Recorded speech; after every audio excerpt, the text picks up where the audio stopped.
Udah siap belum? Jangan. Oke, selamat datang kembali lagi di podcast kita Ubima. Oke, sebelum kalian tanya ini tuh temanya hari ini apa, aku mau nanya ke temenku dulu guys. Kayak Kak, boleh nggak kasih tahu aku Kakak pernah mengalami server down gitu nggak lagi main game?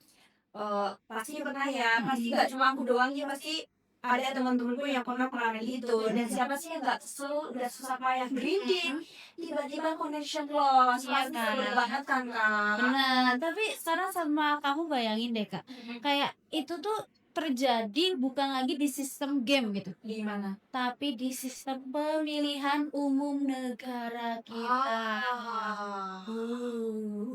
Merinding. Ya kan? Jadi kayak siapa yang nentuin presidennya gitu loh. Jadi Ya itu tuh penghitungan suara itu kan ya. enggak benar. Dan ternyata tuh itu bukan cuma bayangan kak. Gimana tuh Ini maksudnya? tuh beneran terjadi di pemilu 2019. Oh gitu. Iya. 2019 banget nih Kak. Iya. Boleh lah. Nah, maka dari itu teman-teman, kita hari ini bakal ngomongin sesuatu yang mungkin kalian sama sekali nggak aware tentang ini, terus nggak paham kayak gimana sih detailnya gitu kan.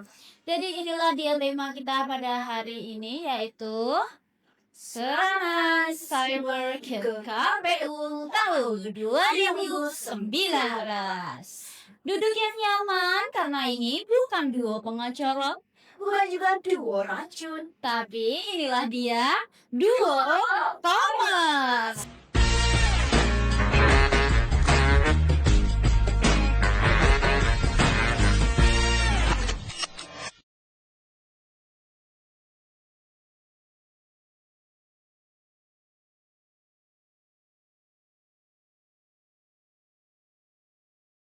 Oke, sebelum kita memulai nih kak, alangkah baiknya kita ngomongin dulu sih. Mengaji? Kalau itu benar habis ini kita ngaji. Oh ya, baik. Oke, baik. Masya Allah. Kita harus perkenalan dulu nih, biar teman-teman itu kenal kita. Oke, karena maka apa? Kenal maka Oh iya, benar. Iya kan. Oke, kalau kalian mau sayang sama aku, kenalin nama aku Salma. Dan aku Vida. Oke, kali ini kita akan membahas isu terkait pemilu 2019 yang terkena hack nih kak. Padahal di pemilih tahun itu tuh serentak nih. Ada pemilihan DPR, pemilihan presiden. Wah, jadi serentak ya? Iya serentak. Dan ternyata di situ ada isu Kehack ya? Kehack ya. Wow. Tapi kan ya karena udah di era digital, berarti waktu itu kan KPU pakai sistem online dong kak? Iya, buat rekam suara. Oh teman-teman tahu gak sih guys? Kayak namanya itu ternyata Situng, yaitu Sistem Informasi Penghitungan Suara. Keren kan namanya? Keren banget sih, tapi juga jadi target nih. Maksudnya target apa nih kak?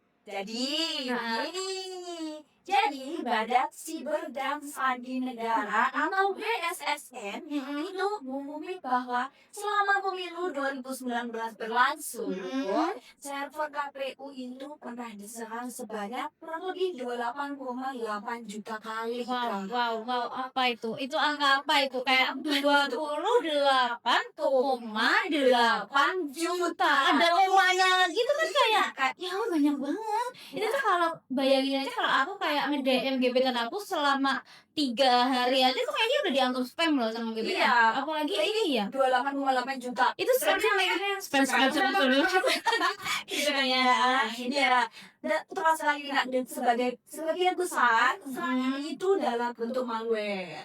itu kayak gimana nggak maksudnya? Jadi malware itu adalah program jahat yang dikirim buat nyusup, ngacak-ngacak, Terus atau pencuri data dari dalam sistem kak. oh wow, ngacak-ngacak banget nih. Iya. Itu sistemnya tuh diacak-acak banget gitu ya. Diintip-intip Iya, gitu. kulit gitu lah. Jadi kayak temen yang pura-pura baik tapi ternyata kayak diem-diem baca chat kamu gitu kan ya kak? Aduh, ngintip ya. Aduh. Bocor dong. Bocor. Kalau misalkan aku lagi kemesraan gitu bocornya.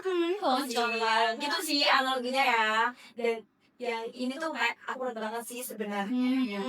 Tapi ini nih yang bikin aku penasaran kak. Sebelum kita lanjut kemana-mana, waktu itu kan juga ramai banget ya di Twitter yang sekarang X itu. Ya. Jadi itu orang-orang banyak bilang kayak hasil pemilu itu dimanipulasi. Terus ada yang bilang juga sistem dihack nah gitu. Heeh. Terus ada juga yang bilang Dan suaranya itu BSSN sendiri diubah-ubah. nih Nah, pernah itu bilang tuh semua bener gak sih, Kak? 28,8 ini masakan yang berhasil ditangani Oh, Kak. itu dari Jadi sebuah BSSN-nya ya bilang. nggak ada yang benar-benar jebol sampai yang mengubah hasil suara sih so Oke. far. Jadi so far so nice and so good. Ya, so good ya. so nice. No no no no no no Gitu ya. ya kita nggak di-endorse Kak. Sorry ini mohon maaf nih. Ya, Kak. Maaf. Nah, dari hasil perhitungan suara itu tetap aman sih Kak. Oke. Karena dilakukan secara manual juga. Jadi Oh ya. nggak cuma Digital. digital tapi tetap ada juga manualnya Kak. Tapi yang terjadi itu lebih ke gangguan aksesnya. Oke. Terus website lambat, terus sempat juga susah dibuka Kak websitenya. Oke. Berarti yang kayak gitu ya. Jadi ibarat kata website KPU lagi di maintenance bilangnya. Nah, tapi sebenarnya lagi diserang tuh. Iya, Wah, persis banget ya. Dan juga sih Kak yang namanya itu DDoS. apa itu Kak? Nah, ini tuh namanya Distribute Denial of Service. Jadi, Hmm. server dibanjiri request palsu. Request apa tuh? Request apa ya? Mandiri kita tadi atau Doligan itu bukan ya? Apa ya? Nggak tahu deh. Nah itu nggak tahu Kak, karena sampai overload dan nggak bisa akses siapapun tuh nggak bisa Wow. akses. Wow, nggak bisa akses sama siapapun nggak bisa loh ya. Bisa sampai Kata saya overloadnya itu jadi nggak bisa diakses. berarti kalau kayak sekarang tuh kayak di konser-konser artis luar negeri gitu ya yang datang ke Jakarta gitu kan. Terus kayak di webnya tuh yang buat pesanan tiket overload sampai keluar gitu kayak apa? Banyak banget emang gitu ya. Analoginya gitu ya. Iya, tapi ini versi jahat dan terorganisir. Wow, mega versi Johan. Jahat ada terorganisir ya Kak. Ayolah, jahat itu terus terorganisir. Heeh. Tapi yang paling ngerinya sebenarnya ini kali. Apa tuh? Ada fakta bahwa dulu waktu pemilu di tahun kelahiranku, which is di tahun 2004, pemilu 2004 itu, website KPU itu pernah di device. Tahu nggak isu itu? Oh iya itu tuh kayak gimana ya Kak? Tampilan bilang Tampilan. ya. Ini agak bilang ya, Iya. di luar Karena takutnya kan hacker juga kan isu sebenarnya. aku nggak hacker. Dan ya, ini guys, tampilannya itu diganti sama hacker. Dan kata ketua KPU waktu itu, nama partai itu diubah jadi nama buah. Jadi kayak partai A jadi dipisah, partai B jadi semangka, Semongko ya. semangka. Kayak aduh nggak bisa bayangin sih aku kayak partai jadi berubah lagi itu kan kita kayak bayangin aja nih ya sama teman di rumah deh kita kan buka website KPU buat lihat hasil pemilu nih tapi yang terjadi kayak Namanya nama buah. namanya berubah kan iya kan Kayak kanak-kanak iya anak banget ya harus ada kalau mau berbuat Iya.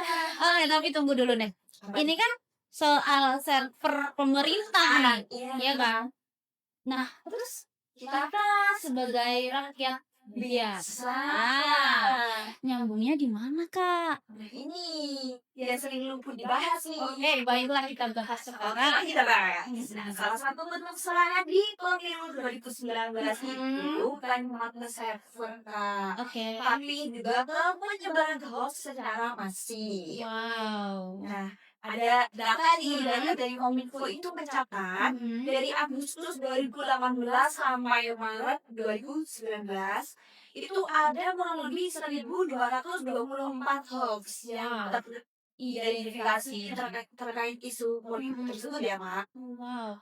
1.284 kali 28,8 juta. Ini tuh sebenarnya siapa sih ya? Nah, gak tahu deh kayaknya kalau kita bahas ini tuh panjang deh ini. Iya. Apa pembahasan kita soal ini kan? Iya dan itu kayak beberapa bulan doang berarti. Iya sih, tapi dari itu ternyata yang baru terdeteksi aja sih. Nggak tahu yang tidak terdeteksi itu entah berapa sih Kak. Ya, kita ngomong misal aja ya kalau itu anak ya. Tapi kita nih sebagai warga yang suka scrolling Twitter, Instagram, and TikTok, kayaknya bisa jadi tanpa sadar itu kita ambil bagian dari serangan itu deh. Bisa jadi. Jadi nih, kayak berarti waktu kalian nge-share nih ceritanya ya kan, berita tanpa ngecek-ngecek dulu gitu kan, atau lu kayak kalian tuh forward video, entah hal video lucu atau video apapun itu, tapi tanpa verifikasi, kalian tuh Iya. kayaknya udah jadi ever hoax ya guys. Iya Jadi sih. apapun beritanya kita wajib verifikasi dulu ya Kak ya. Iya benar, kalau komplot baru bisa ya.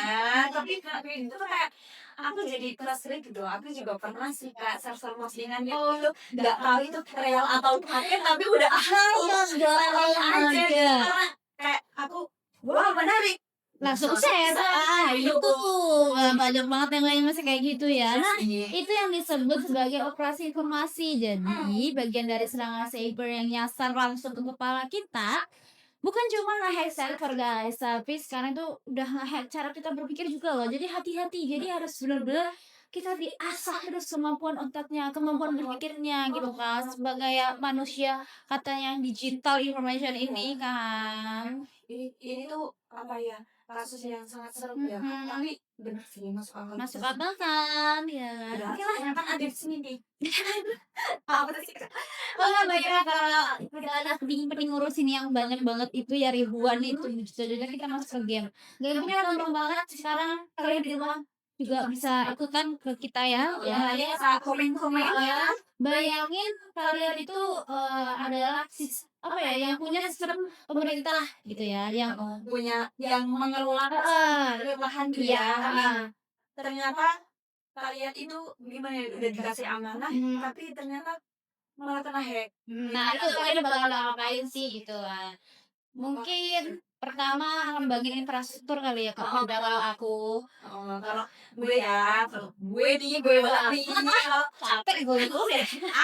kalau aku sih lebih ke edukasi rakyat ya, Oke. karena sejauh ini tuh rakyat ternyata lebih kurang Information gitu ya. informasi ya, dan susah untuk aware juga gak sih? Banyak banget hoax. Jadi kan kayak cuma ya sistemnya sistemnya udah dibenerin tapi SDM kitanya masih Belum. Ya. dan apa ya banyak nih pokoknya kayaknya Iya, kayak literasi digital itu harusnya masuk ke kurikulum ya kan. anak-anak ya. Kayak misal gerakan cek fakta gitu ya, harusnya ada gitu. Tapi kita kan sebagai manusia yang biasa ya masih gitu-gitu aja. Jadi banyak yang perlu dikerjain sebenarnya teman-teman. Contohnya nih kita yang masih suka impulsif share sesuatu di medsos ya kan. Termasuk siapa? Aku juga. Aku ini Nah, nggak cuma itu apa impulsif buying ya, tapi buying gitu ya. buying juga iya sih. Ini masih PR buat aku banget sih, ya kan? Benar. Oke guys, jadi kita sepertinya udah di penghujung Cepet banget ya kerasa ya. cepet banget ya, kayak baru assalamualaikum udah wassalamualaikum. Ya, tapi sebelumnya nih ada 3 hal yang bisa kalian bawa pulang nih dari podcast kita hari ini ya. Apa nih ya? Oke, yang pertama itu serangan cyber di tahun 2019 yang terjadi ke website KPU itu adalah real. Jadi bukan mitos, bukan juga konspirasi. Itu akan resmi dari BSSN gitu. Wow. Yang kedua, Ada juga nih yang kedua, hoax itu adalah senjata. Jadi hoax itu bukan cuma gangguan kecil, Kak, tapi bagian dari strategi yang terorganisir buat merusak kepercayaan publik. Waduh, Nih, udah dirusak nih, takutnya guys. isu ya ke pemerintah sekarang. Teman-teman kita ini jadi trust isu sama pemerintah. Iya, dikhawatirkannya seperti itu makanya kita atasi lagi, diperbaiki lagi yang ada. Cari solusi. Ya, Tadi bilang, Kak. Ya, yang ketiga itu tadi Kak, nyari solusi dan kalian juga bisa ambil alih ke solusi itu. Caranya simpel banget. Pause before you share. Jadi dicek dulu saring ya sebelum di sharing. Buat teman-teman kalau Betul, karena di era digital ini tuh literasi bukan cuma soal bicara, baca, tulis ya, Kak. Tapi soal bisa mikir kritis sebelum klik. Jadi kita lihat dulu ini real atau bukan kita. Real berarti kita bisa share. kalau nggak mesti ragu-ragu kita bener nggak ya jangan aja di share betul. Ya betul banget itulah dia podcast dari kita di episode kali ini nih. Kalau episode ini bermanfaat jangan lupa like, comment, and share. Teman-teman kalian Karena ini udah di-share karena udah kita cek faktanya. Ya betul. Jadi guys, sampai ketemu di episode berikutnya. Stay smart and stay